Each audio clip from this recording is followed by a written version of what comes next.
irmãos.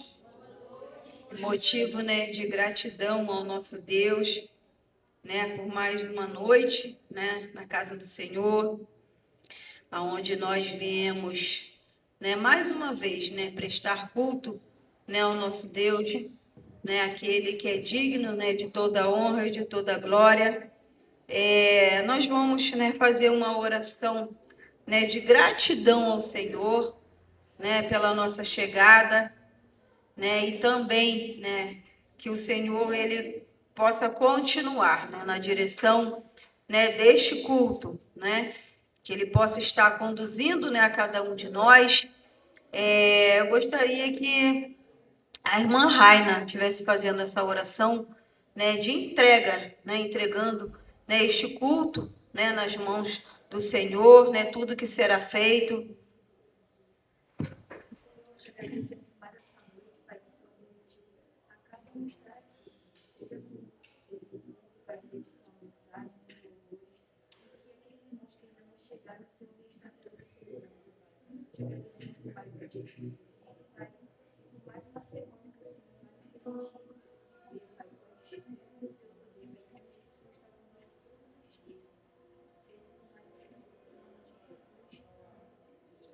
Amém. Vamos estar fazendo uma leitura, né? Em João 4, 23,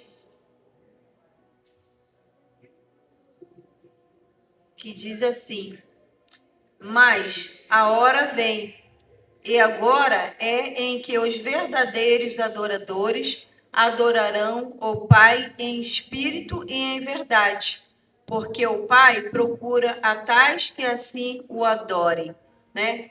Nós somos, né, adoradores, né? Por isso nós estamos aqui, né? E nós agora neste momento, né, com o ministério de louvor, né, nós vamos adorar, né, ao nosso Deus, né, em forma de louvor, né? Porque a palavra dele diz, né, que ele procura verdadeiros adoradores, né? E nós estamos aqui esta noite, creio eu, né, que nós somos os verdadeiros adoradores, né, que vamos adorá-lo, né, em espírito e em verdade. Amém? Amém, boa noite. Nem preciso falar mais nada, né? Só vou pedir que os irmãos se coloquem de pé para nós estarmos elevando o nome do Senhor através de louvores, amém? E o louvor que iremos entoar agora, Teu Reino. Acredito que seja conhecido da maioria aqui e peço que os irmãos nos ajudem a louvar esse cântico, amém? E aqueles que sentirem a vontade de sair dos seus lugares, estar cumprimentando os irmãos que não tiveram oportunidade de cumprimentar na chegada, esse é o momento, amém? Eu também vou estar saindo do meu lugar, meio mancando, vou cumprimentar o irmão também. O momento de comunhão é muito bom, é muito satisfatório, amém? Vamos lá?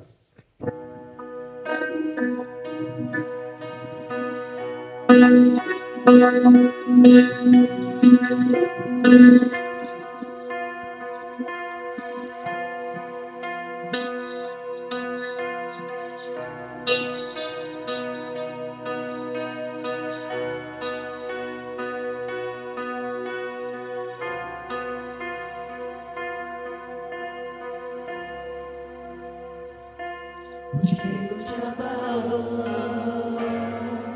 os olhos se curvam, as bocas se abrem, as mãos se levantam para dizer que tu és o Deus.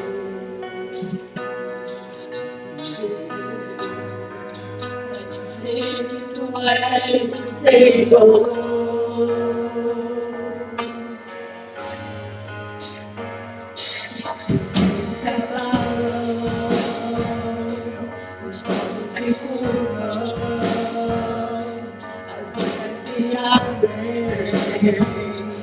As mãos se levantam para dizer que tu és o Deus.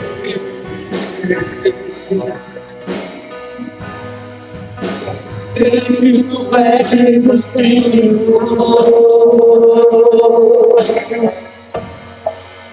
Eu virei sempre pleno, vale misericórdia, não te faz igual a ti.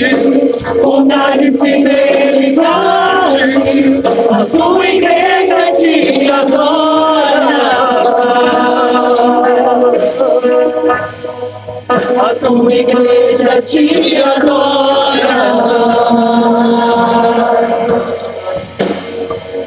Teu reino é sempre eterno, e vai me misericórdia, justiça e igualdade, bondade e fidelidade, a tua igreja te adora.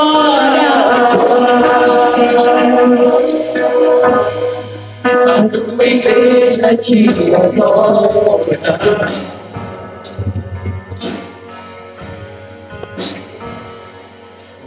No cavalo, os povos se curvam, as ruas se abrem, as mãos se levantam pra dizer que tu és o rei. Pra dizer que tu és o Senhor.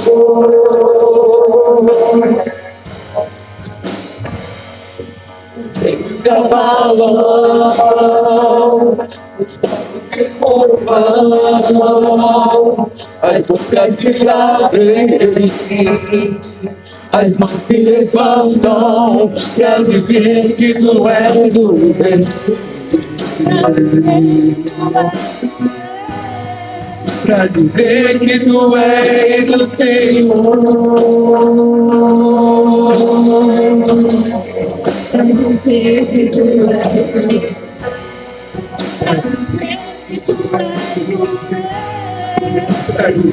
que tu és o Senhor.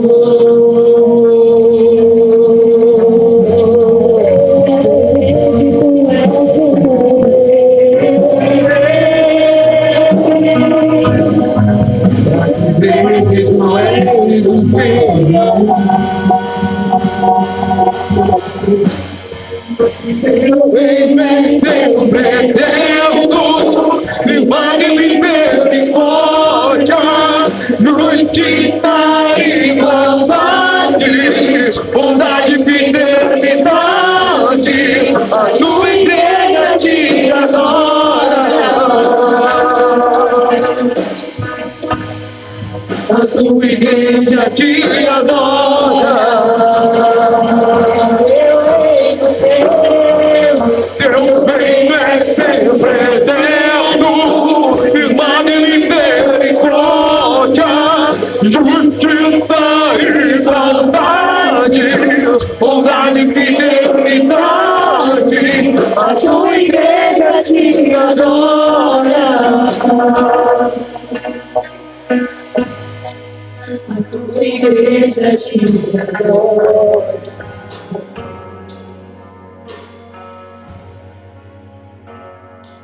A igreja que te adora, Senhor. E assim seguiremos louvando, agradecendo teu santo nome com louvor. Creio que tu és a cura.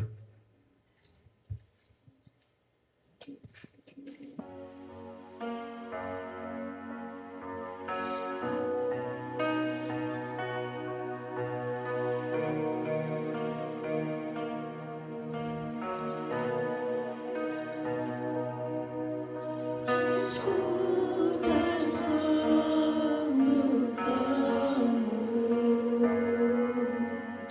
e acalma o meu pensar.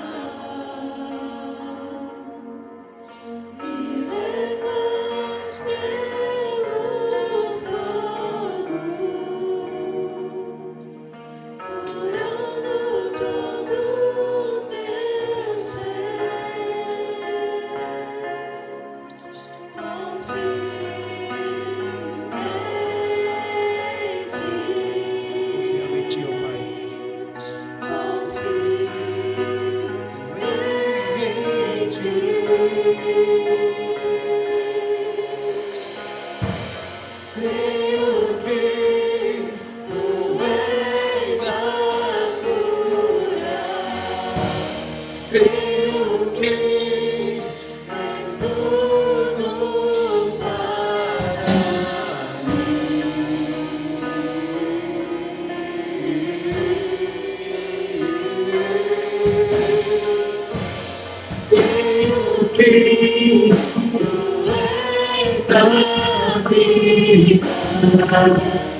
Creio que não há outra igual a ti.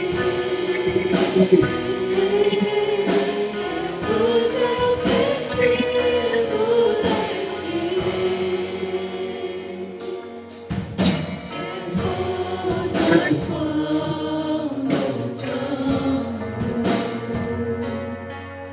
Me acalma o meu pensar,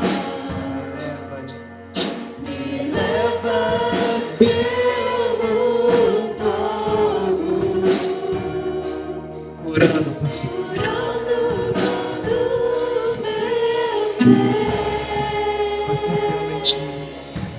Confio em ti, confio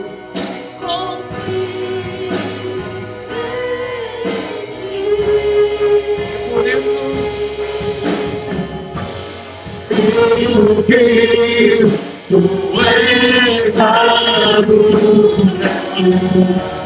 Creio que tudo para mim.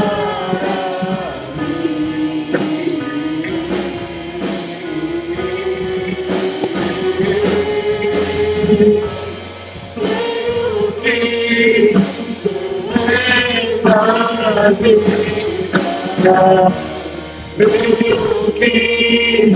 não há outra igual a ti. Que tudo eu preciso de ti.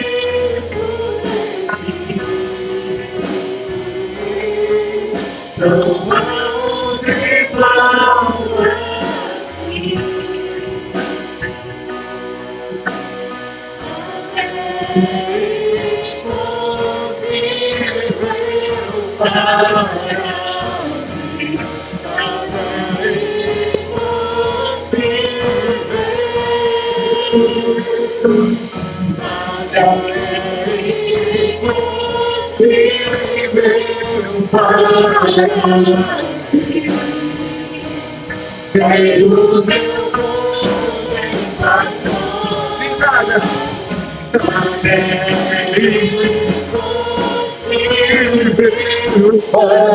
Nada é possível.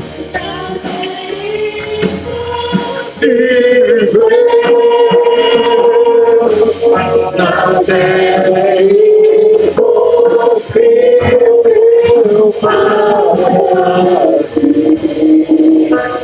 Creio meu que faz creio que tu és creio que és tudo para creio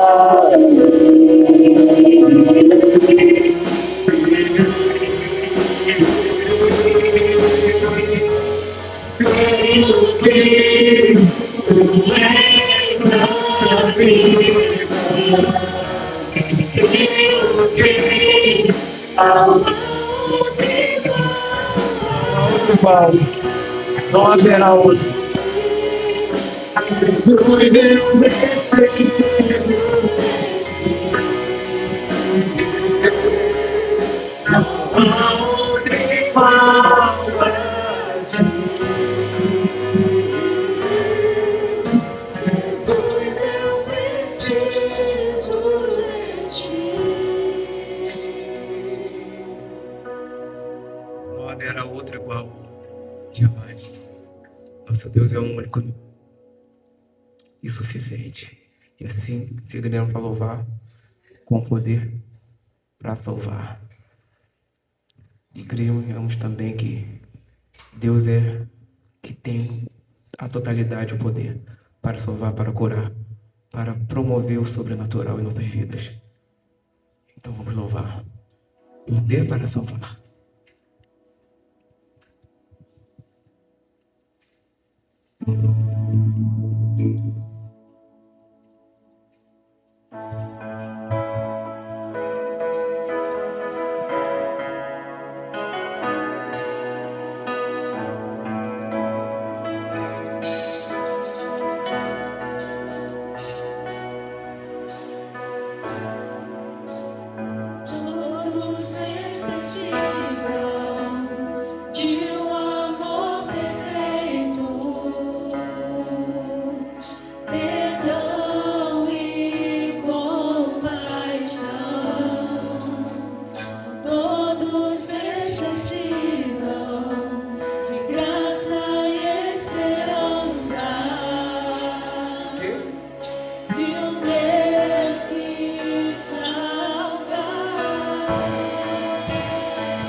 pra seguir seus passos.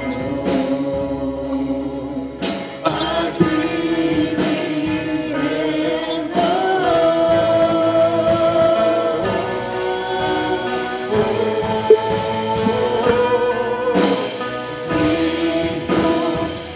Obrigado por glória e tem poder pra salvar, tem poder pra sempre, pra sempre, coração.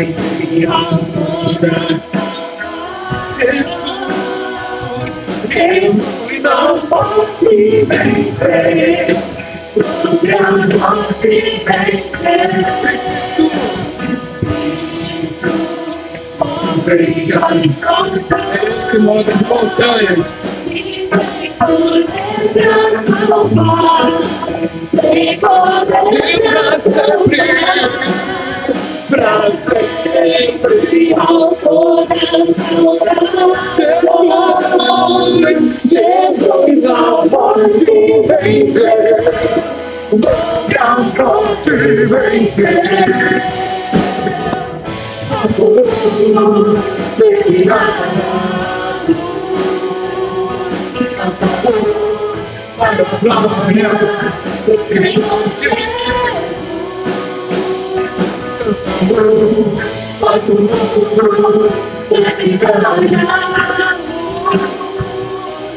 Para a glória do Senhor. Para a igreja agora. Ele que move as montanhas. Tem poder para todas as coisas. E para sempre.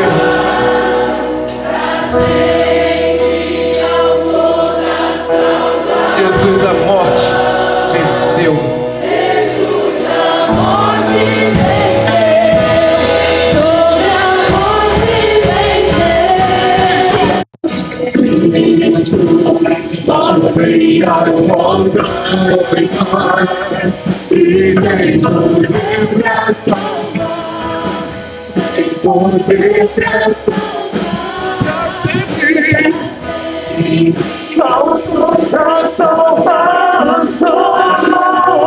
Jesus não pode vencer, sobre a morte vencer.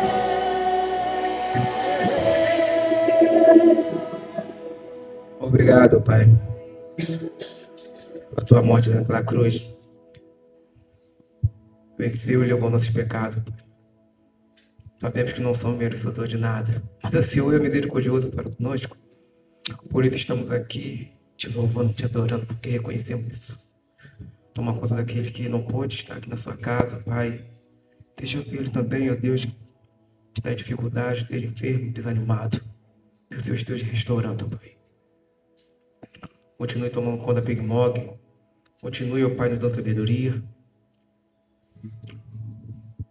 Que sejamos sempre, ó Pai, voltados para a Sua palavra. Que não deixamos que nada venha nos desanimar de percorrer esse caminho pela Tua glória. Nós te agradeço por tudo e amém.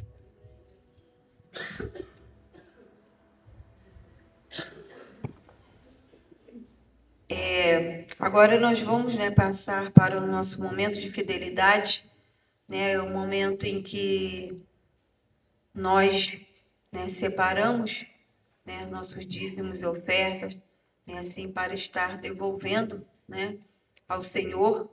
Os irmãos estão aí com a oportunidade, tá? Também lembrando, os irmãos, do nosso quilo, tem pessoas que têm, nos procurado, que precisam, do alimento, e a nossa despensa ela não pode, ficar vazia. Então os irmãos estejam, lembrando sempre de trazer, e também, lembrando aos irmãos aqueles que, mesmo que fizerem, tá, o dízimo em Pix, mesmo assim é necessário que os irmãos estejam pegando seus envelopes e preenchendo, tá, irmãos, com o valor e com a data, tá, para não ter nenhum tipo de problema na hora da conferência, tá? E aquelas ofertas também que são específicas, os irmãos, por favor, tá? Estejam especificando nos envelopes, tá bom, irmãos?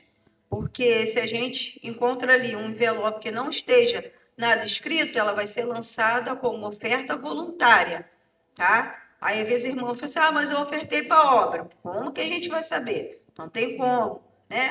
Ofertei para transporte ou para qualquer um outro fim, né? Mas se não estiver no envelope, não tem como a gente saber, tá bom, irmãos? Todas as ofertas que a gente encontra sem especificação, a gente lança como oferta voluntária, tá bom?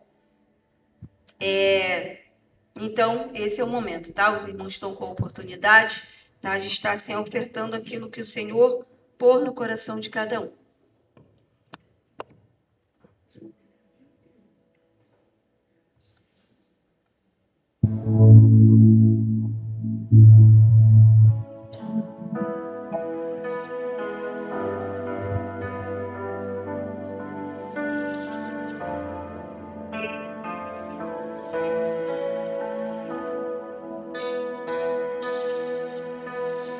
Venho ser sincero, tudo o que sou, de gratos louvores transbordam meu coração. A minha vida eu entrego nas tuas mãos, meu Senhor, pra te exaltar com todo o meu coração e vale todo ser.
obrigada, Senhor, por este momento, ó Deus. Obrigada por essa oportunidade de estarmos aqui na tua casa, Senhor. Obrigado pelo teus cuidados, pelo teu sustento, ó Deus. Neste momento queremos te agradecer, ó Pai, por esses dízimos e ofertas, ó Deus, que aqui foram entregues, ó Deus. Que o Senhor possa continuar, ó Deus, abençoando, Senhor, multiplicando, Senhor. Nós te pedimos também, ó Pai, que porventura, ó Deus, alguém, Senhor, que precisa, ó Pai, de um emprego, Senhor, que o Senhor possa estar abrindo portas, ó Deus, àqueles que precisam. Cuida, Senhor, de cada um, vai de encontro, ó Deus, às necessidades, ó Deus, de cada um. E nós te agradecemos, ó Deus, pelo teu cuidado, porque até aqui o Senhor tem nos ajudado, ó Pai, com esta igreja, ó Pai, aqui neste lugar. E por isso nós estamos aqui, ó Deus, para te agradecer, ó Pai. Perdoa nossos pecados, as nossas falhas, ó Deus. É o que nós te pedimos, ó Deus, em nome de Jesus. Amém.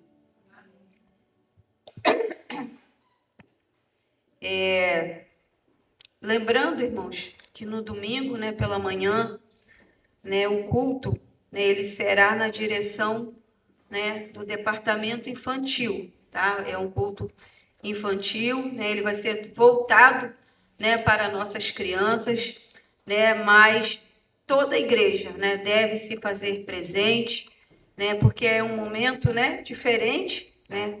Aqui, né, há tempo que não há, né, assim um culto, né, no domingo, né, com a direção, né, das crianças, né? E durante, né, esse mês, né, cada departamento vai estar responsável, né? Depois o pastor vai explicar melhor, né? Porque ele sabe as datas direitinho, né? E mais domingo, né, pela manhã é o culto, né, infantil. Então, né, tragam, né, as crianças, convidem, né, os vizinhos, né, para estar participando, né, desse momento, né, especial, né, na casa do Senhor. Nós sabemos que não é por ser um culto infantil, né, que a gente tem que às vezes achar, mas, né, para as crianças não, né? Elas merecem e precisam, né, do nosso apoio, da nossa presença, né?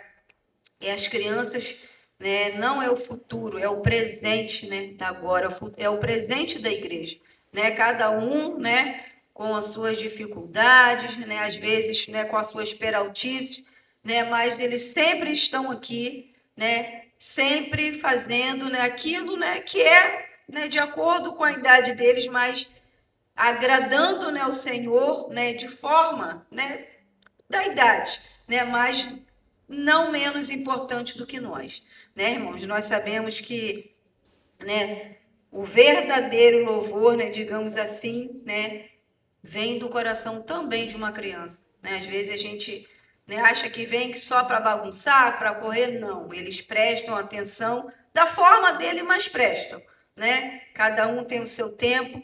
Então, esse é o momento, né, de a gente estar trazendo as nossas crianças, convidando também, né, as outras, para se fazer presente, né, nesse culto, né? Tenho certeza, né, que será bênção, né, que tudo que vai ser feito vai ser para a honra e glória do nosso Senhor. Amém? Mais uma leitura bíblica, né? Eu anotei, é Isaías, gente, eu esqueci de anotar aqui, mas é Isaías 52, versículo 7. Vê se encontra aí, Raina? Raina, eu esqueci de escrever aqui na ordem. Eu só botei o versículo, o capítulo e o versículo, mas não botei o livro. 40 mais é assim mesmo, gente. É só ladeira abaixo. Achou aí? Sim, Raina tá ali, Raina me salvou. Desperta, desperta, veste a tua fortaleza, ó Sião. Veste-te das tuas roupas formosas, ó Jerusalém. Cidade santa, porque nunca mais entrará em ti nenhum incircunciso nem imundo. Né? A palavra do Senhor diz ali para a gente, né, para nós, né, despertarmos. Né? Então, irmão, vamos, né, ficar atento, né, ao chamado do Senhor, vamos nos despertar, né, para a obra do nosso Deus, né, que os dias, né, eles estão próximos, né, a gente não sabe o dia nem a hora, mas um dia o Senhor, ele virá, né, e nós precisamos estar, né, atentos, né, vamos nos despertar, né, irmãos? E neste momento, né, o pastor está com a oportunidade, né, de certeza que o Senhor já falou ao seu coração, né, e ele também, se tiver mais algum anúncio, né, tenho certeza que ele terá algo, né, também para passar para a igreja.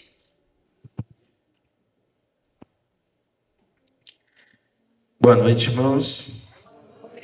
Nós agradecemos a Deus o privilégio de podermos estar reunidos na casa do Senhor. Em relação à nossa programação de aniversário da igreja, já no próximo domingo, né, nós teremos, na parte da manhã, o culto infantil, a direção das nossas crianças. Nosso ministério infantil está aí preparando um momento todo especial para poder estarmos aqui cultuando ao Senhor. E a linguagem será numa linguagem infantil. E é importante, irmãos, a gente ter na mente, no coração, o entendimento de que o Senhor Jesus mesmo disse que se nós quisermos entrar no reino dos céus, precisamos ser como uma criança. E isso aqui é algo especial. Existe uma estatística, eu não sei exatamente se ela é nacional, se é a nível mundial, mas eu li, né, uma estatística de que algo em torno de 85% das conversões acontecem no período da infância. Isso é algo muito relevante para que a gente possa entender isso, né? E essa estatística, né, eu não fui consultado, mas eu estou dentro dela, né? Quando me converti, eu tinha 7 anos de idade. Né? Fui batizado aos 8 anos de idade. E isso aí é algo que nós precisamos guardar conosco e trabalhar com o entendimento de que as nossas crianças são alvo de Deus e nós precisamos trabalhar de maneira especial em prol das nossas crianças. Ouvi também uma vez dizendo que a Coca-Cola, ela diz e trabalha em cima das crianças. Ela diz que toda criança que gostar de Coca-Cola até os 7 anos de idade vai beber Coca-Cola pro resto da vida, né?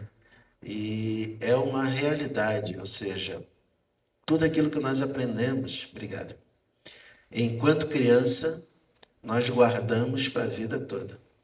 E é muito difícil alguém arrancar de nós aquilo que nós temos como crença desde criança. Então, nós precisamos investir nas nossas crianças e anunciar o Evangelho de Jesus. À noite, no próximo domingo, nós teremos o culto jovem. A nossa juventude estará conduzindo o culto e nós teremos ainda no dia 12, na parte da manhã, nós teremos a celebração da Ceia do Senhor. Normalmente a gente celebra no primeiro domingo, mas celebraremos no segundo domingo nesse mês. E à noite, no dia 12, nós teremos o culto dirigido pelos nossos homens e pelas nossas mulheres. E também estará pregando o pastor Samuel, que é o pastor da congregação em Tatiquara, nossa congregação.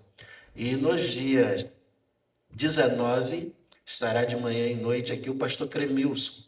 No dia 26, o pastor Marcelo Barbosa, também manhã e noite.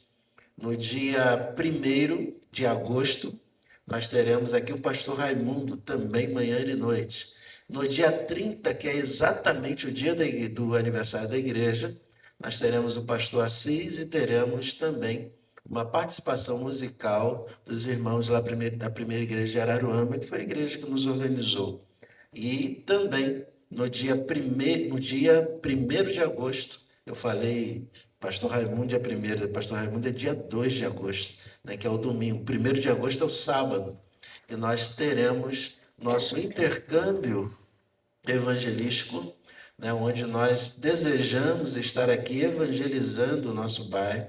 Nós receberemos nossos irmãos lá da Segunda Igreja Batista em Arraial do Cabo, Na parte da manhã, nós teremos uma evangelização aqui nas ruas do bairro, onde nós estaremos de porta em porta ali, falando de Jesus, entregando folhetos. Aqueles que nos permitirem, estaremos orando por eles, né, e também convidando para que eles possam estar participando dos nossos cultos. Na parte da tarde, nós teremos uma atividade aqui com as nossas crianças no templo e teremos algumas visitas pré-agendadas.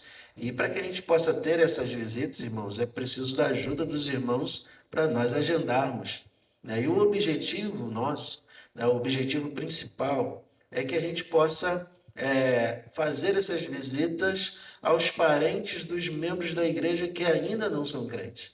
Então, se você tem lá seu esposo, sua esposa, pai, mãe, filhos, irmãos que não são crentes, converse com eles, para que a gente possa, de repente, estar ali fazendo uma visita a eles com o objetivo de falar de Jesus para eles, de uma maneira um pouco mais direta. Nós vamos dividir vários grupos de acordo com o número de visitas que tivermos, com o objetivo de fazermos as visitas todos ao mesmo tempo, né? Com cada grupo em um determinado lugar, para a gente assim desenvolver essas visitas. E à noite, o objetivo é estarmos aqui cultuando ao Senhor, sendo dirigidos pelos irmãos lá de Arraial do Cabo. Então, basicamente, essa é a nossa atividade, né, de aniversário, né? O pessoal aí, as irmãs aí da mídia vão nos ajudar daqui a pouco aí, preparando aquela arte, né, para que a gente possa convidar as pessoas para poderem participar conosco. Vamos lá? Irmãos, eu tinha preparado durante a semana uma outra mensagem. Até sexta-feira, eu estava convicto que eu iria pregar em Atos 27. Mas disse sábado para cá, de ontem para cá, Deus mexeu com a minha cabeça, mexeu com o meu coração, né, e me fez levar a minha mente para uma mensagem que eu já preguei um tempo atrás. E eu aprendi no seminário 2 coisas sobre mensagem. Tive 2 professores de homilética, que é a matéria que nos ensina a preparar e expor mensagem. Teve um pastor que dizia assim: pastor não pode repetir mensagem, ele tem que sempre trocar a mensagem. E um outro professor falou assim: mensagem que não serve para ser pregada 2 vezes, não serve para ser pregada uma, né? E aí a gente viveu com esse conflito, né? O que eu penso de uma maneira mais direta? Entendo que nunca, mesmo que a gente use o mesmo texto, os mesmos pontos, né, os mesmos subpontos, o desenvolvimento nunca será o mesmo, né? E as pessoas que estarão ouvindo são pessoas diferentes, são momentos diferentes, então a mensagem nunca é a mesma, apesar de ter a mesma base para desenvolvermos. E eu quero poder pensar com os irmãos um pouquinho aqui, e por esse motivo eu não preparei os slides de costume para a gente poder acompanhar. E eu quero poder pensar com os irmãos lá no livro de Lamentações do profeta Jeremias, no capítulo 3. Nós vamos ler do versículo 18 até o versículo 21. E depois nós vamos ler alguns outros textos, né, ainda alguns versículos desse capítulo, e depois alguns outros 2 versículos, mais outros 2 versículos também. Aí eu quero pensar sobre o seguinte tema: ainda há esperança. Ainda há esperança. Vamos lá? Não sei qual é a versão que vocês têm aí, Raina. Lamentações do profeta Jeremias, capítulo 3, versos de 18 a 21. Eu uso a revista e atualizada, né? Não sei se vocês têm várias opções aí. Se tiver, coloca nessa versão para a gente poder acompanhar na mesma versão. Se não tiver, não tem problema não.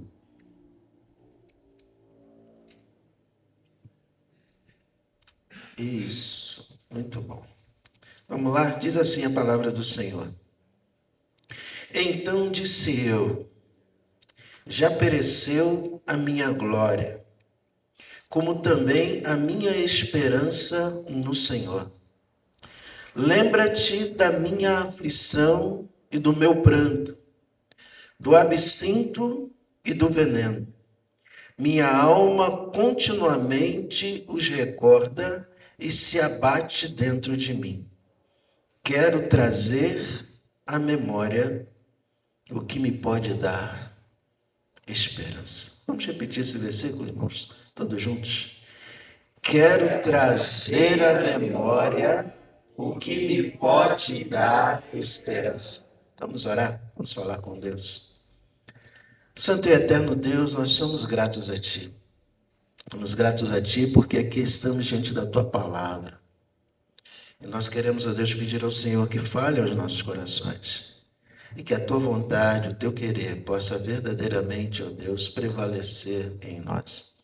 Que a Tua palavra, ó Deus, possa encontrar lugar em cada coração e produzir o efeito desejado pelo Senhor na vida de cada um de nós. Oramos agradecidos e pedimos no nome de Jesus, hoje e sempre. Amém. Ainda há esperança. Queridos irmãos, esse momento aqui é um momento muito importante na história de Israel. E o profeta Jeremias, ele é um profeta que viveu um pouco antes do exílio. Ele viveu o período do exílio e ele viveu um período ainda pós-exílio. Então ele viveu vários momentos da história do povo de Israel. E ele aqui, no livro de Lamentações, ele faz as suas lamentações de fato. Lamenta muitas coisas, lamenta a situação do seu povo.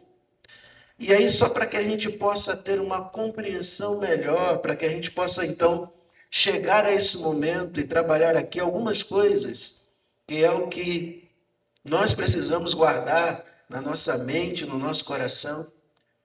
Eu quero poder pensar um pouquinho com os irmãos e relembrar com os irmãos a história do povo de Deus ao longo da trajetória bíblica. E aí nós não vamos ir lá em Abraão, não. Vamos a partir do momento em que o povo sai do Egito. O povo sai do Egito, conduzido por Moisés, e então atravessa o deserto. Posterior a isso, Deus, através da liderança de Josué, dá ao povo a terra que ele havia prometido. E o povo então se estabelece ali na terra prometida, dividido entre as suas gerações, entre os seus clãs. E eles então, dentro do seu conceito de tribos, eles vivem ali sob aquilo que nós poderíamos dizer ser um regime teocrático. Só que o povo, na verdade, não consegue, o povo, ele fraqueja, ele falha em viver um regime teocrático. O regime teocrático é o regime onde Deus rege o povo diretamente através de alguém. E esse período aí é relatado na Bíblia com o livro dos Juízes, onde houve vários juízes, mas virava e mexia, o povo de Deus caía e começava a caminhar fora daquilo que eram os princípios de Deus, o desejo de Deus para a vida do seu povo. E ainda o que acontece é que um pouco mais à frente, o povo então começa a reclamar com Deus e começa a exigir de Deus um rei. O povo não queria ser conduzido, dirigido por Deus. Eles queriam ter um rei, eles queriam ser iguais às outras nações. Lembra os irmãos que quando Samuel fala com Deus, Samuel diz assim: Senhor, o povo está rejeitando a mim. Mas Deus diz, o povo não está rejeitando a você, Samuel. O povo está rejeitando a mim. Ou seja, Deus estava dizendo para eles assim, esse desejo que o povo estava tendo não era uma rejeição de quem estava, naquele tempo, sendo juiz de Israel, mas estava indo contra o próprio Deus. Mas mesmo assim, Deus permite que o povo tenha um rei. E então Deus institui como rei a Saul. E Saul é o primeiro rei de Israel. E Saul começa muito bem, mas o seu final não é nada bonito.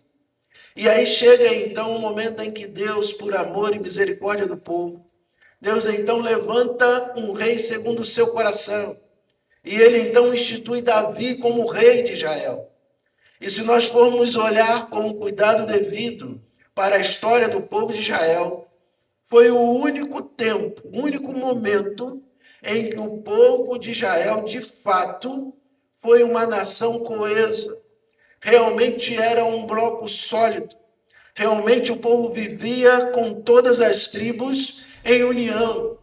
E dentro desse caminhar, então, poderemos dizer que é por esse motivo que Davi, até hoje, ainda é referência de rei em Israel. Mas, assim que Davi morre e Salomão assume o reinado, as coisas começam a caminhar de uma maneira diferente. É interessante, irmãos, porque a Bíblia diz que Salomão é o homem mais sábio de todos os tempos. Mas a impressão que nós temos é que ele tinha sabedoria de todas as coisas, mas em alguns momentos ele não teve a sabedoria de usar bem a sabedoria que ele tinha. E aí, quando Salomão termina o seu reinado, que ele morre, começam alguns levantes políticos. E aí, então, a nação de Israel, pós-Salomão, se divide em duas nações. Uma fica sendo chamada de Israel, a outra fica sendo chamada de Judá. E ao longo desse tempo, houve muitos momentos delicados e difíceis. No povo de Israel, ali houve vários, mas vários reis, e todos esses reis sempre seguiram fora daquilo que era a vontade de Deus. Em Judá ainda, em alguns momentos, um não, outros sim. E aí então Deus começa a aplicar a sua justiça, a aplicar a sua disciplina. E então Deus permite que um povo ímpio possa então sitiar Israel e levar Israel cativo.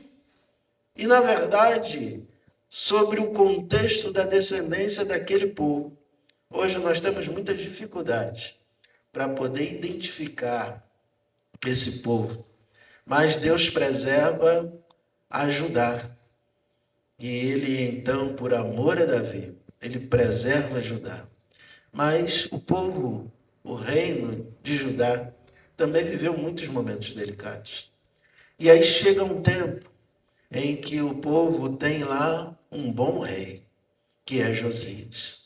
E Josias assume o reinado, e logo, algo em torno de 5 anos depois, ele descobre os livros da lei. Olha só que interessante, irmãos. O texto diz exatamente isso.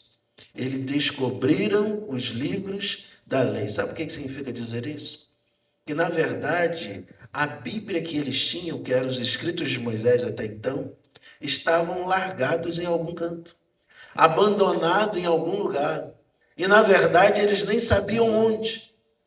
E, de repente, mexendo lá em uma coisa e outra, alguém descobre e diz assim, opa, peraí, isso daqui é diferente.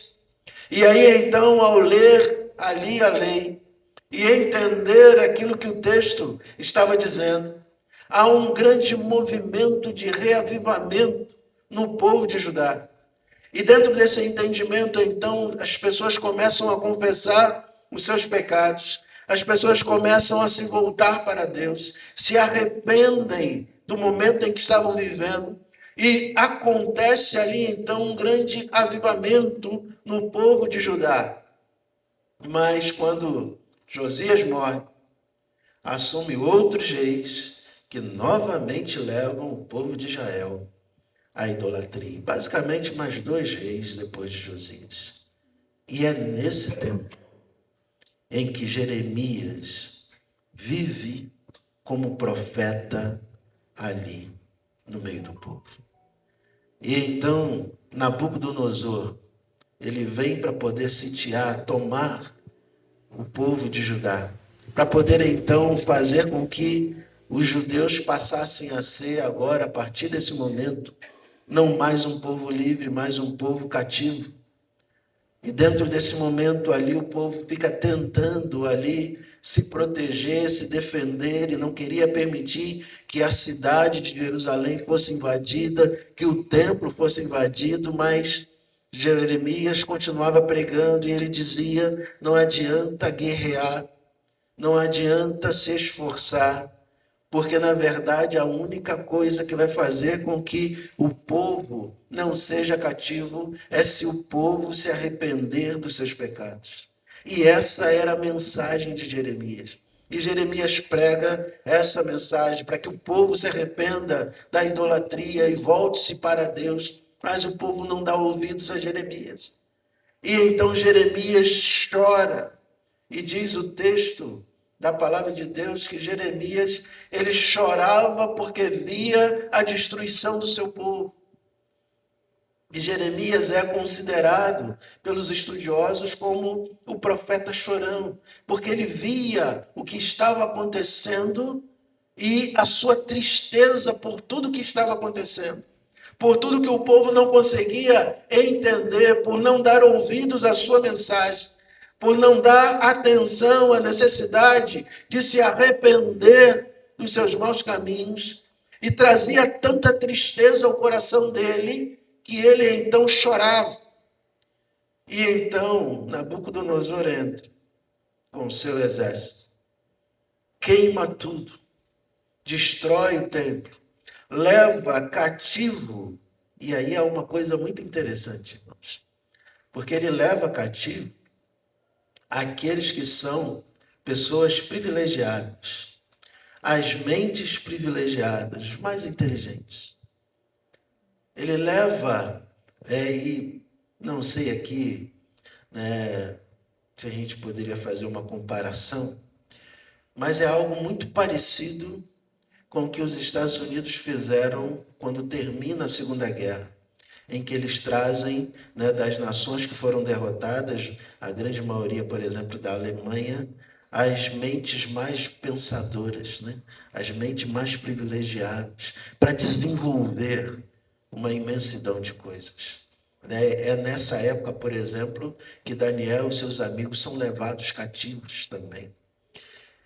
E, queridos, é nesse tempo em que Jeremias vive. E é nesse tempo que Jeremias então se lamenta, quando ele olha e vê o povo perdido, quando ele olha e vê a cidade destruída, quando ele olha e parece que não há mais solução para Israel. Lá em Arraial tem um lugar chamado Pontal do Atalaia. É um morro aonde nós subimos. De um lado nós olhamos e vemos o mar, e do outro lado nós olhamos e vemos praticamente toda a cidade de Arraial do Cabo. Eu fico imaginando que Jeremias estivesse em alguma posição que era privilegiada, como quem está ali, no Pontal do Atalaia olhando para Arraial, ele estivesse num lugar onde ele pudesse contemplar toda a cidade de Jerusalém, e ele pudesse então olhar e ver a destruição, a miséria que estava acontecendo naquele tempo. E Jeremias, entristecido, ele fala exatamente as palavras que nós acabamos de ler no texto hoje. Ele começa a olhar e começa a ver, e parece que não tem mais solução. E aí ele começa a dizer basicamente tudo aquilo que nós lemos. Já pereceu a minha glória, também a minha esperança, ou seja, a minha esperança já foi. Existe no meu coração aflição, pranto, absinto e veneno. E aí ele fala que dentro dele há um abatimento enorme. Mas o que me chama a atenção, queridos, é que ele olha e diz assim: mas eu quero trazer à memória o que me pode dar esperança. Jeremias então olha e vê o povo vê a nação, a cidade destruída. Ele entende as coisas ruins que estão acontecendo. Ele percebe todas aquelas coisas que estão ali, que de alguma forma conduzem a ter não mais a esperança que antes tivesse.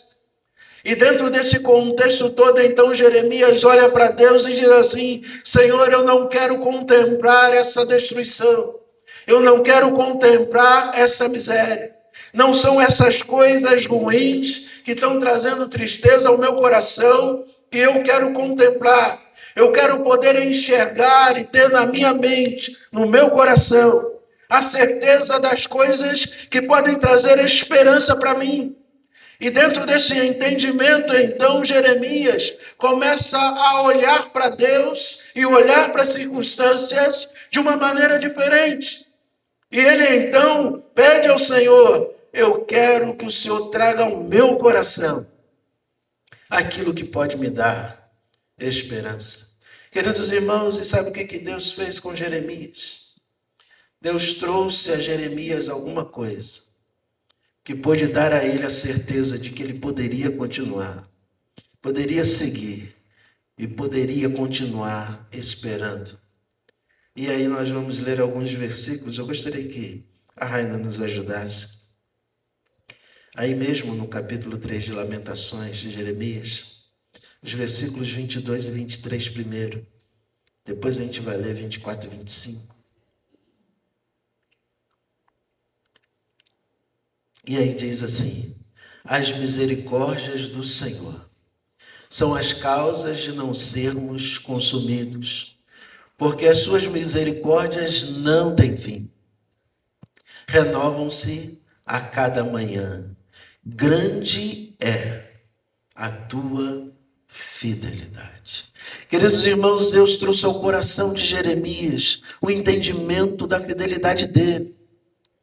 Deus estava dizendo a Jeremias o seguinte: Jeremias, você pode continuar confiando em mim.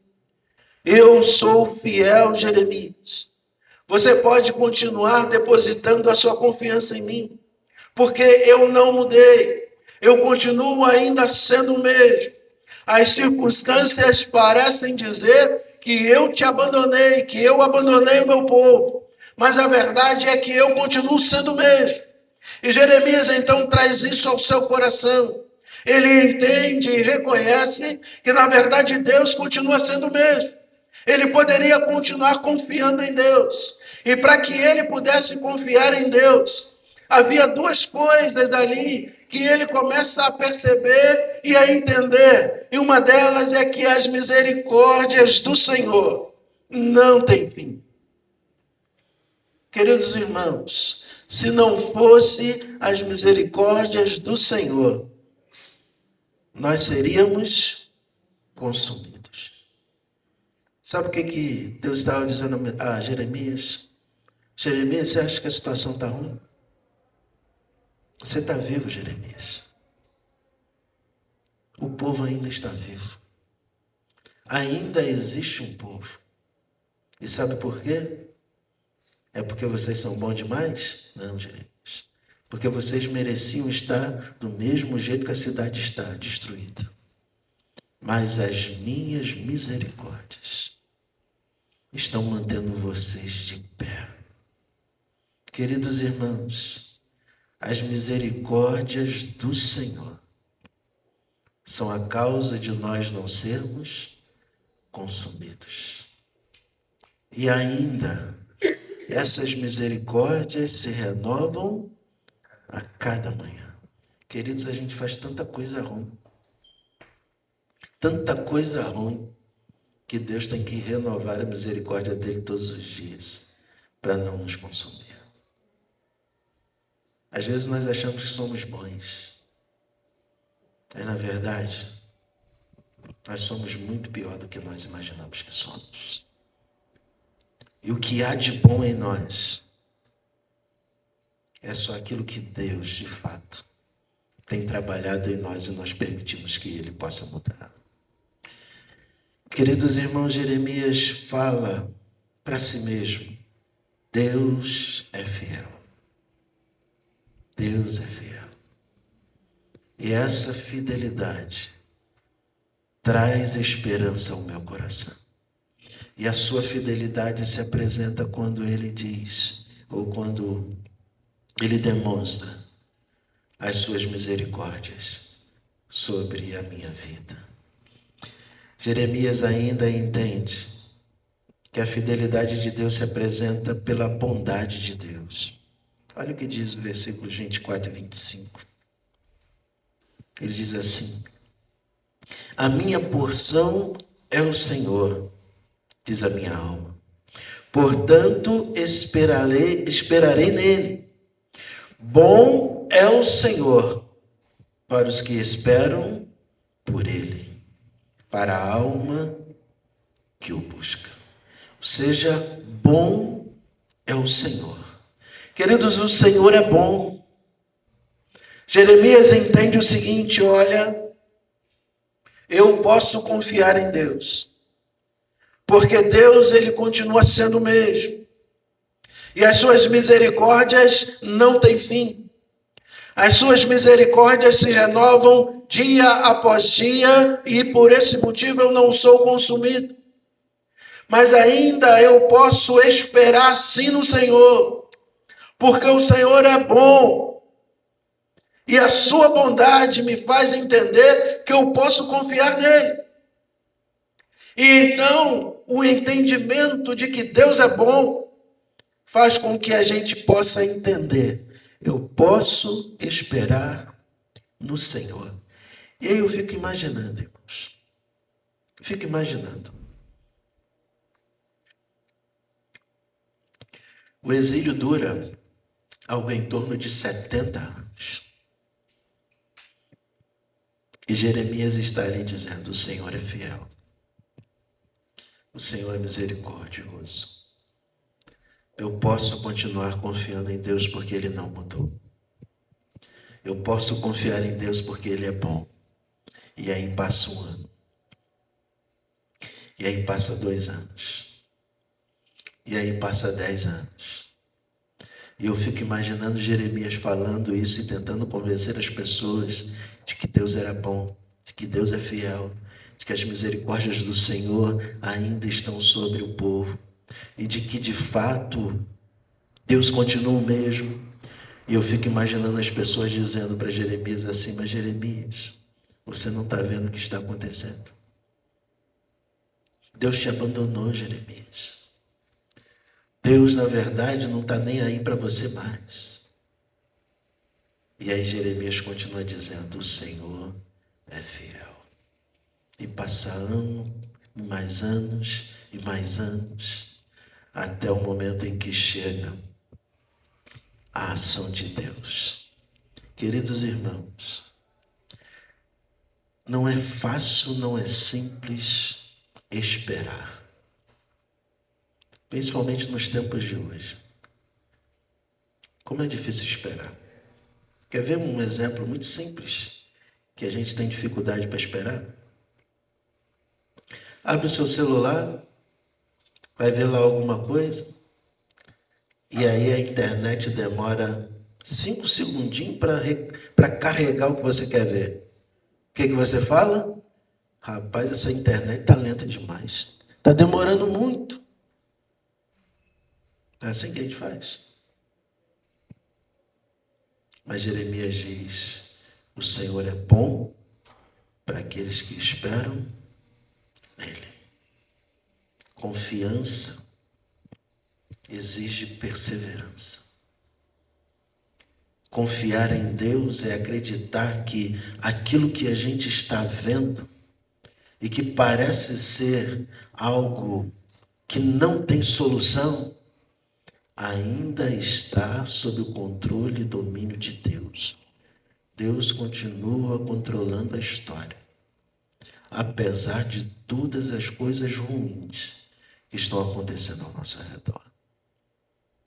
Queridos irmãos, Jeremias entendeu que ele podia esperar no Senhor. Existia algo agora que dava esperança a Jeremias. E aí, a história da Bíblia nos conta que Deus levantou um homem chamado Esdras. E Esdras foi a Jerusalém. E depois levantou Neemias, que foi a Jerusalém. E eles, em cada tempo, um reconstruiu o templo, outro reconstruiu os muros. E a cidade, aos poucos, foi voltando a ser uma cidade novamente especial. E Deus foi ali reconstruindo. Mas existe uma coisa ainda que me chama a atenção, porque eu ainda acredito que Deus estava falando algo além daquele momento.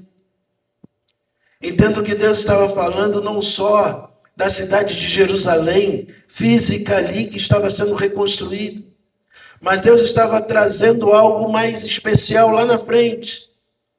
Vamos ver o que diz lá em Apocalipse, capítulo 21, versículo 2. Já no finalzinho da Bíblia. Revelação de Deus a João, lá na ilha de Patmos. E aí Deus mostra algumas coisas no âmbito espiritual do final de tudo. E olha só o que o texto diz. João falando: vi também a cidade santa, a nova Jerusalém, que descia do céu, da parte de Deus, ataviada como noiva adornada para o seu esposo. Ou seja, agora já não era mais a Jerusalém construída por mãos de homens, mas era a Jerusalém construída pelas mãos do próprio Deus.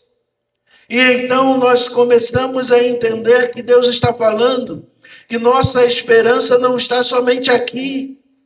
A nossa esperança está na eternidade. A nossa esperança está muito além daquilo que nós vivemos nesse tempo. E, na verdade, quando nós caminhamos e entendemos tudo isso, nós colocamos no nosso coração a compreensão de que esse momento é um momento em que nós precisamos confiar em Deus, porque Ele, Deus, continua o mesmo. E Ele é fiel. E a sua fidelidade se apresenta diante de nós, através do fato dele ser misericordioso. Apresenta diante de nós dizendo: você pode esperar, porque Deus é bom. E Deus é bom para aqueles que esperam nele. Queridos, tem uma fábula que eu ouvi uma vez, eu já contei ela algumas vezes, pode até ser que eu já tenha contado aqui. Fábula, né, para quem não se recorda do que é, fábula é uma história que não é real, mas que apresenta um ensino, uma lição, uma mensagem real, para a gente poder tirar algumas lições. Eu ouvi uma fábula uma vez de um passarinho que colocou um ovo fora do ninho. E aí vinha passando um viajante, encontrou aquele ovo e, sem saber o que fazer com aquele ovo, ele levou para casa. Aquele ovo era o ovo de uma águia. E aí ele então leva aquele ovo e coloca lá junto com as galinhas do seu quintal. E passa o tempo, os ovos chocam. E aí então nasce os pintinhos e nasce o filhotinho da águia. E aquele filhotinho da águia ali vive como os pintinhos, ciscando aqui, ciscando ali. E ele, um certo momento da vida, ele olha para o céu e vê lá nos altos. Ele vê uma grande águia voando de forma exuberante como a águia o é. E aí ele vira para os pintinhos do lado e diz assim: olha como deve ser maravilhoso voar naquelas alturas, como deve ser especial. O pintinho vira para ele e diz assim: só que voar naquelas alturas é para quem nasceu águia. Você nasceu pintinho. Então quando você crescer, você vai voar igual as galinhas voam. Voos rápidos e rasos. E conta a fábula que aquela pequena águia, vive toda a sua vida como se fosse um pintinho, como se fosse uma galinha, sem nunca dar um voo, como ela poderia dar. Moral da história: nós não somos pintinhos, nós somos águias. Não importa o que alguém um dia disse, se você é pintinho ou não. Olha só o que diz Isaías 40, 31. Coloca aí, Raina, por favor. Mas os que esperam no Senhor renovam as suas forças. E faz o quê?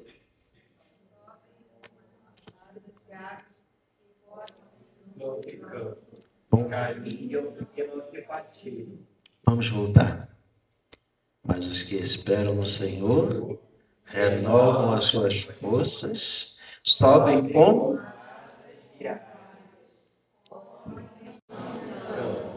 Caminham e não se fatigam.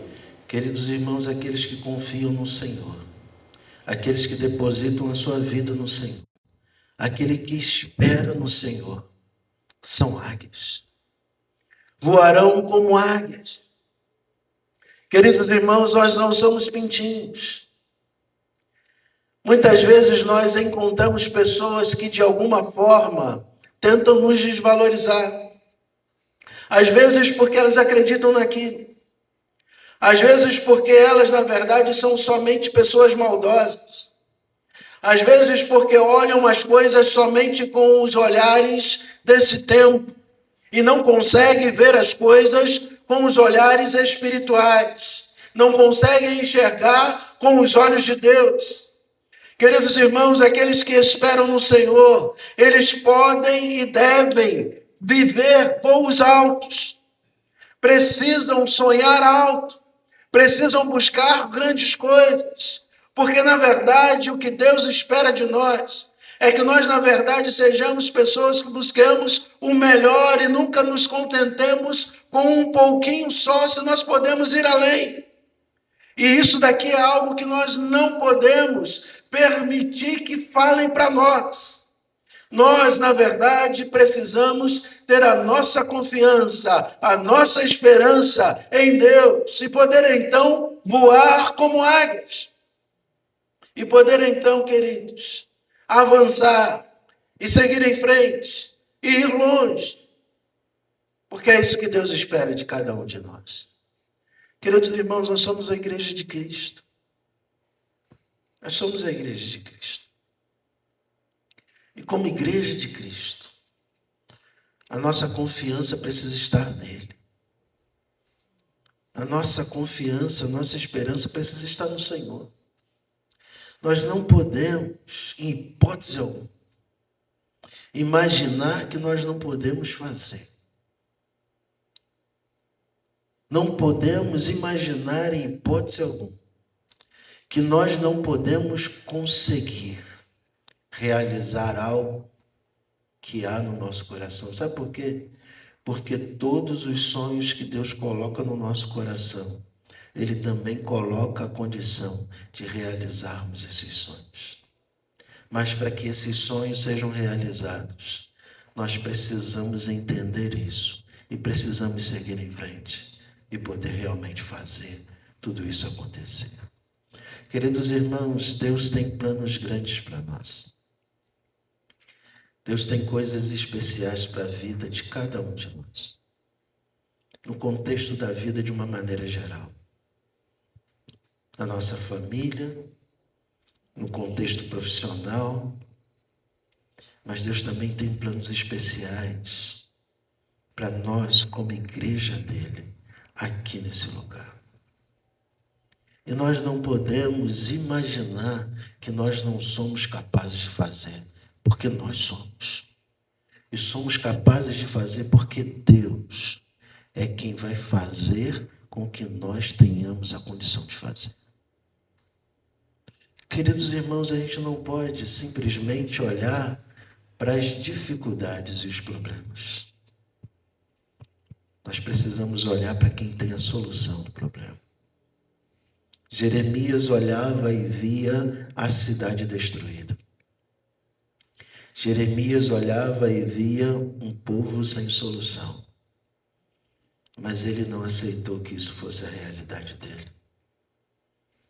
Ele disse para Deus: Senhor, eu quero ter na minha mente, quero trazer a minha memória, eu quero lembrar que eu posso confiar, que eu posso ter esperança, que eu posso esperar no Senhor.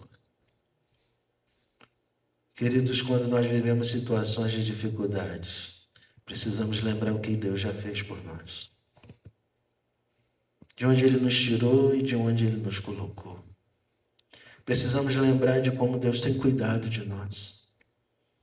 Precisamos lembrar e entender que Deus nos chamou.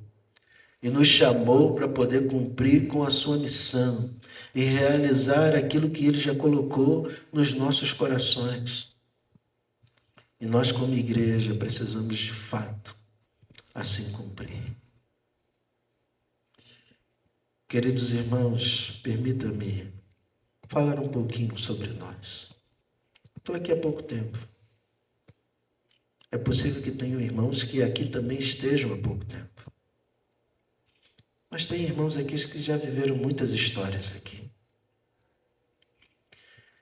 E é possível que você também tenha ouvido muitas coisas. Algumas boas e outras ruins.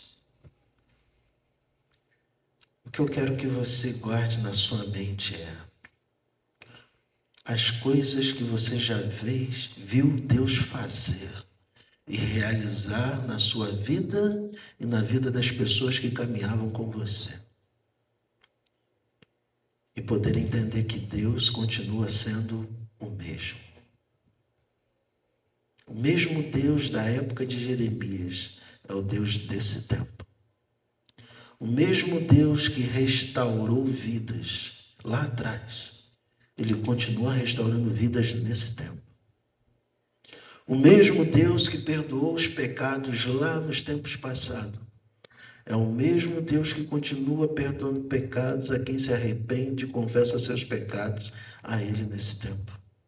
O mesmo Deus que, através da pregação do Evangelho, alcançou muitas vidas lá no passado, é o que continua fazendo e realizando nesse tempo.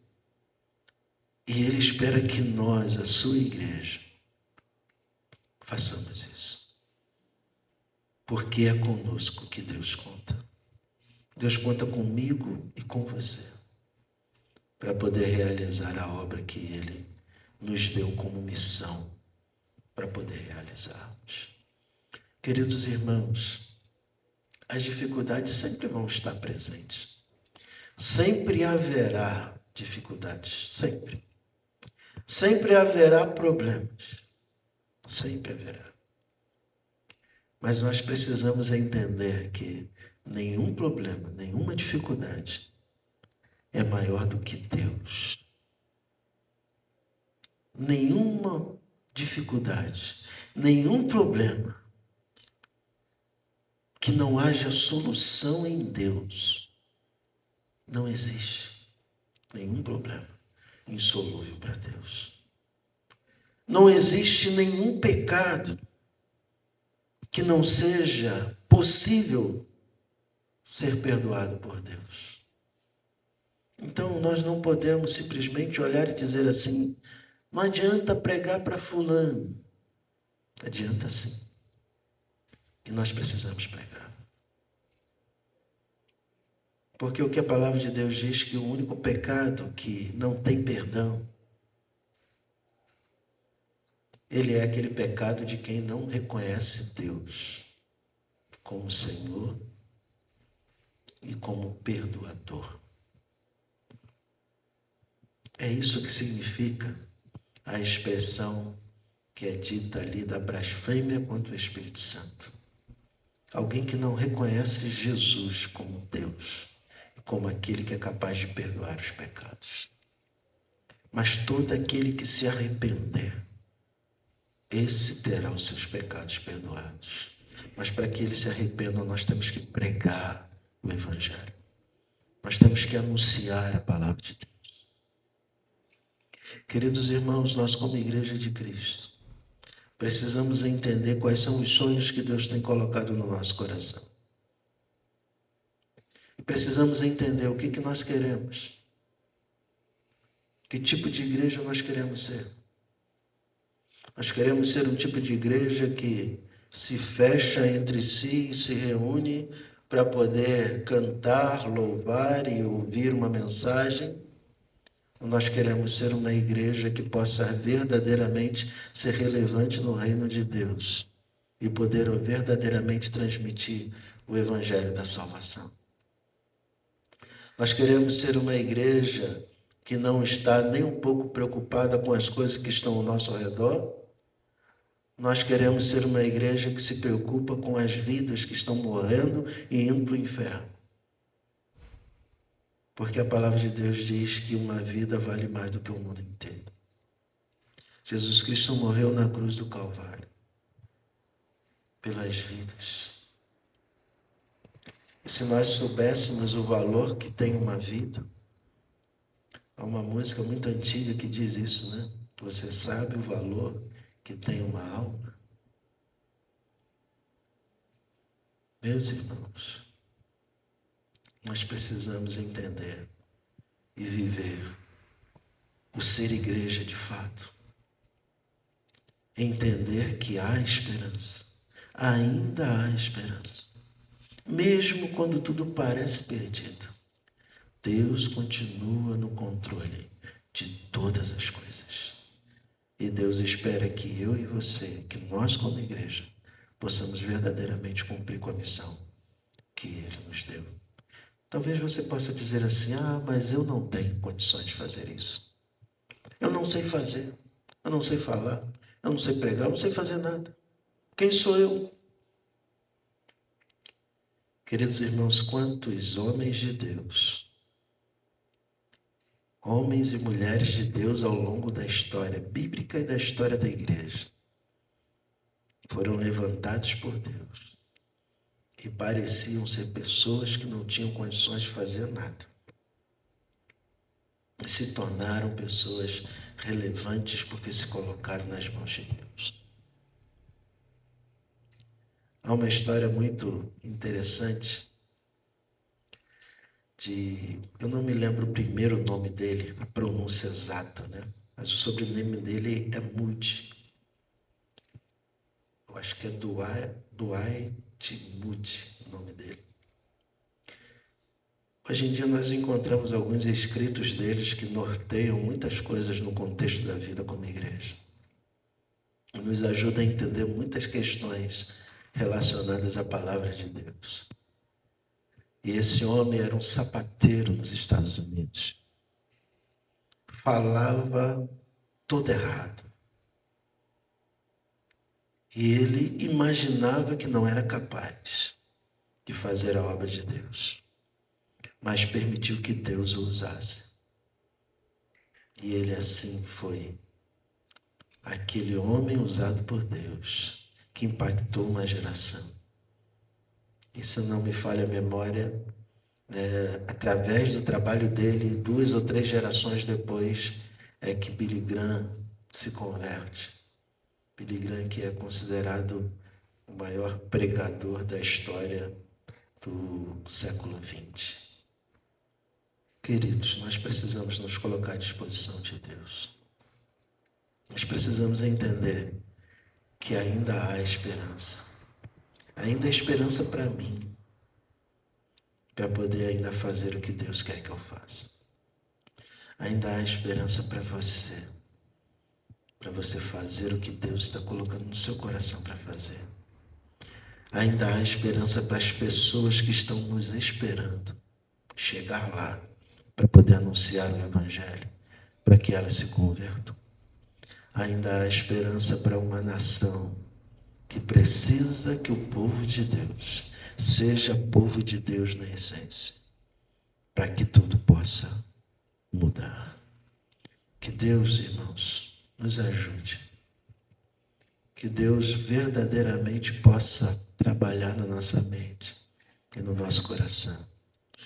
E que nós possamos verdadeiramente sermos àqueles que confiam em Deus, nutrindo a esperança e a certeza do Deus que cuida de nós, do Deus que nos conduz, do Deus que faz com que através de nós vidas possam verdadeiramente ser encontradas por Ele, ser alcançadas pela sua graça e transformadas de maneira especial.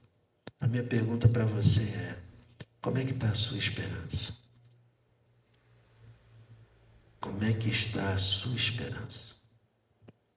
Você tem realmente colocado a sua esperança em Deus?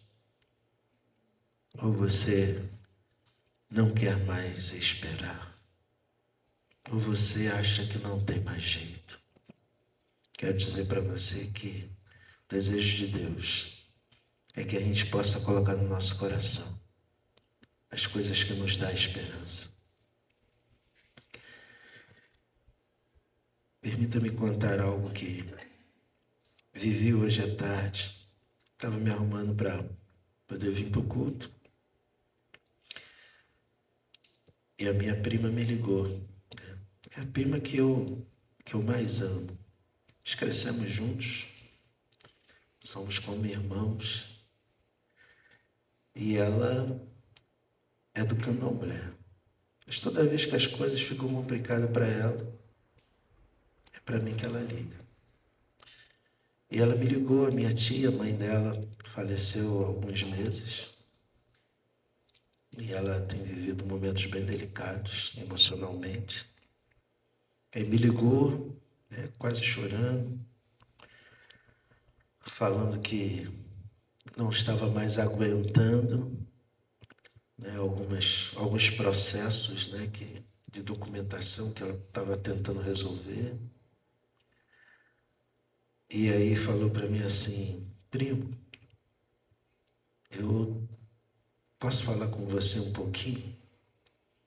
Porque eu não tenho com quem desabafar. Eu falei: pode, primo, pode falar. E aí deixei ela falar, né? E assim, ela falou 20, 30 minutos sem parar, né? Desabafando, abrindo o coração. E por diversas vezes ela disse a frase: eu estou pensando em desistir. Por diversas vezes. Está doendo demais, está machucando. Está difícil. E aí eu ouvi e é impressionante, irmão, sabe por quê? Porque assim, às vezes a gente está ouvindo algumas coisas de alguém e a gente quer ter o que falar e muitas vezes a gente não encontra o que falar. A gente não encontra as palavras para poder ajudar a pessoa a superar aquele momento, né? E enquanto ela falava, eu, na verdade, ouvia e conversava com Deus, falando: Senhor, preciso que o Senhor me diga o que dizer, porque eu não sei o que falar. E aí ela falou,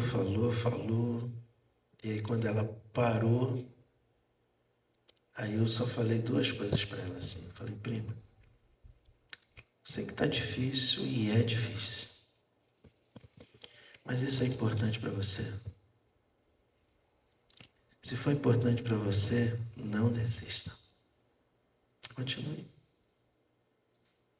Não vai ser fácil, mas desistir vai ser pior. E aí falei para ela assim: eu posso orar por você? Ela falou: pode. E aí eu orei por ela. E falei para ela: toda vez que você quiser desabafar, liga. E a gente vai conversar. A gente sabe que se encontrar pessoalmente está um pouco difícil, mas a gente pode também dar um jeito. Mas se uma ligação resolver, liga. Toda vez que precisar desabafar, botar alguma coisa para fora, liga. Mas o que me chama a atenção, irmãos, foi assim, o que de certa forma me preocupou, né? Porque por várias vezes ela disse da vontade de desistir. E aí eu fico imaginando quantas vezes no dia a dia da nossa vida a gente também pensa em desistir.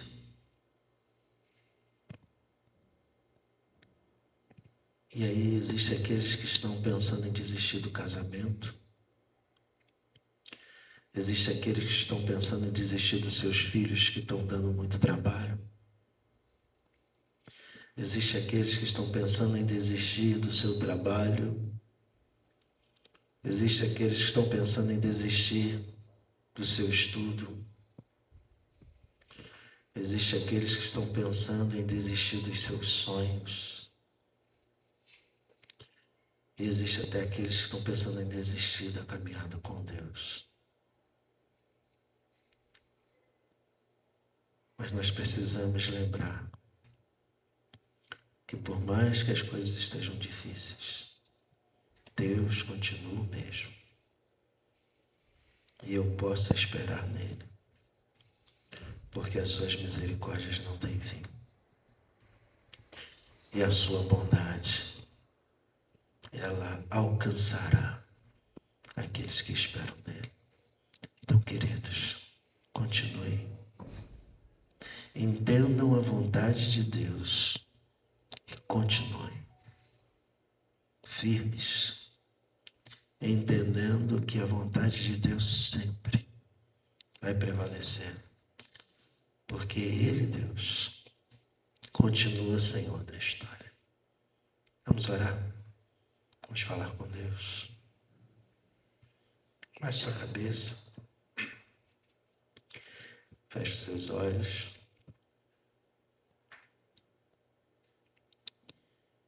O que tem feito você pensar em desistir?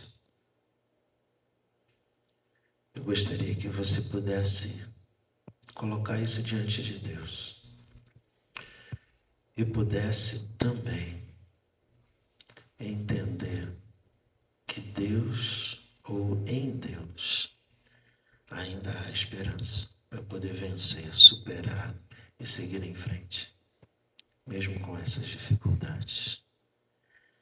Santo e eterno Deus, nós somos gratos a Ti. Nós te agradecemos, ó Pai, por tudo que o Senhor tem feito por nós.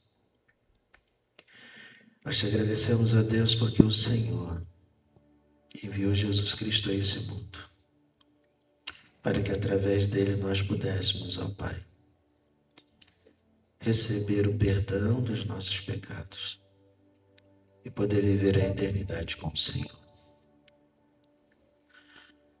Santo Deus, eu quero pedir ao Senhor que nos ajude, ó Pai. Nos ajude a seguir em frente. Nos ajude a não desistir. Traga ao nosso coração, ó Deus, aquilo que pode trazer esperança. Fortalece-nos, ó Deus, em meio às dificuldades. Dá-nos, ó Deus, a compreensão e o entendimento do Teu querer, para que possamos, ó Deus, viver de acordo com o desejo do Senhor para as nossas vidas. Senhor, perdoa os nossos erros, perdoa as nossas falhas. Dá-nos, ó Deus, visão do Senhor, para seguirmos em frente naquilo que o Senhor tem projetado para a vida da Tua igreja. Para que, como servos do Senhor, possamos verdadeiramente viver os sonhos do Senhor, sendo crentes e igreja relevante aqui nesse lugar. Nós oramos pedindo e agradecendo no nome de Cristo Jesus. Amém e amém. Que Deus nos abençoe, queridos. Ainda temos uma música? Não? Irmãos, vou chamar aqui à frente o João e a Fernanda. O João, há algumas semanas atrás, colocou lá no grupo lá da juventude lá, que estava desejoso em vir congregar aqui conosco, ele e a Fernanda. Eles são membros da primeira igreja em Araruama. E aí eu respondi João lá no grupo, mas nós conversamos também no privado, né? E eu o orientei a conversar com o pastor Assis. Também mandei uma mensagem para o pastor Assis. Na verdade, eu liguei para o pastor Assis, falei que tinha conversado com o João. O João marcou com o pastor Assis, conversou com ele. E o desejo deles de virem para cá, e estão vindo sob a bênção da igreja, sobre a bênção do pastor. Né? Nós já conhecemos, né? Há algum tempo. O João está sempre aqui nos ajudando, a Fernanda tem chegado agora, né? Mas já tem participado até de algumas atividades aqui com a nossa juventude. E nós vamos orar agradecendo a Deus, né? Pela vida do João, pela vida da Fernanda. E no tempo oportuno, na Assembleia, nós vamos fazer aí o pedido de carta dos irmãos, né? Vamos ficar de pé, vamos orar. Vamos agradecer pela vida do João e da Fernanda. Santo e eterno Deus, nós somos gratos a Ti. Nós te agradecemos, ó Pai, por esse momento tão especial. Decisão tomada no coração do João e da Fernanda de se tornarem, ó Deus, membros da nossa igreja. E nós te pedimos, ó Deus, que o Senhor nos dê sabedoria, nos dê orientação, para poder, ó Deus, acolhê-los, orientá-los e caminhar junto com eles, ó Deus, em tudo aqui na igreja. E que eles possam, ó Deus, estar aqui para, com os seus talentos e dons, também nos ajudar no desenvolvimento do reino aqui nesta localidade. E nós queremos, ó Deus, te agradecer pela vida dos teus servos e pedir que o Senhor continue abençoando a todos nós. Mas ainda te pedimos, ó Deus, que nos conduza com segurança até os nossos lares e nos dê uma boa noite de descanso. Oramos agradecidos e pedimos hoje e sempre no nome de Jesus. Amém e amém. Que Deus nos abençoe. João, seja bem-vindo.